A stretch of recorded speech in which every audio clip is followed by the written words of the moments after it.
কি বন্ধুরা, সব ভালো তো?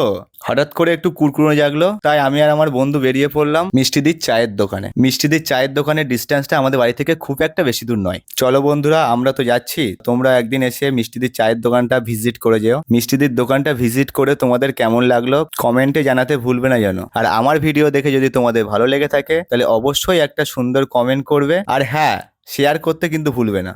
এই যে সেই মালতীপুরের ভাইরাল মিষ্টিদির চায়ের দোকান। বন্ধুরা দেখতে পাচ্ছ আমার সামনে দুই কিউট চাওয়ালা। এই সুন্দর সন্ধ্যাটাকে উপভোগ করতে আমি চলে এসেছি মিষ্টিদির চায়ের দোকানে, সেই ভাইরাল মিষ্টিদি, মালতীপুরের ভাইরাল মিষ্টিদি। দিদি কোথায়? দিদি একটু হাই করে দেবেন। দিদি, তোমার চা এত ভাইরাল হওয়ার রহস্যটা কি, আর তোমার দোকানের লোকেশনটা কি? তোমরাই আমাকে ভাইরাল করছো, এটাই তোমাদের ভালোবাসায় আজকে আমি এখানে। এই চাটা এত স্বাদ যে সবাই আসছে। অনেক দূর দূর থেকে, রাজারহাট, নিউ টাউন, বনগাঁ, সবাই অনেক দূর দূর থেকে আসে। আর আশা করি তোমরাও সবাই এসো আমার দোকানে, ভালো লাগবে। আমার দোকানে এসে একবার চা খেয়ে যাও।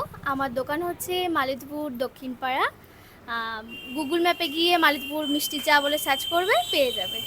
বলছি দিদি, চা ছাড়া এখানে আর কি কি পাওয়া যাবে? তাছাড়া এখানে মোমো পাওয়া যাবে, পকোড়া পাওয়া যাবে। আর আজকে থেকে গন্ধরাজ মোমো স্টার্টিং হচ্ছে, তো আজকে অফার থাকছে 40 টাকা প্লেট। এটা কি আমি এসি বলে স্পেশাল নাকি? হ্যাঁ, তোমরাই তো, আজকে থেকে স্টার্ট হচ্ছে ওটা। চলো তাহলে আমরা প্রথমে গন্ধরাজ মোমো দিয়ে শুরু করব। দেখি দিদির স্পেশাল গন্ধরাজ মোমোটা কেমন লাগে আমার। প্লেটটা হাতে পেয়ে দেখতে তো খুব সুন্দরই লাগছে, এবার খেয়ে দেখি কেমন।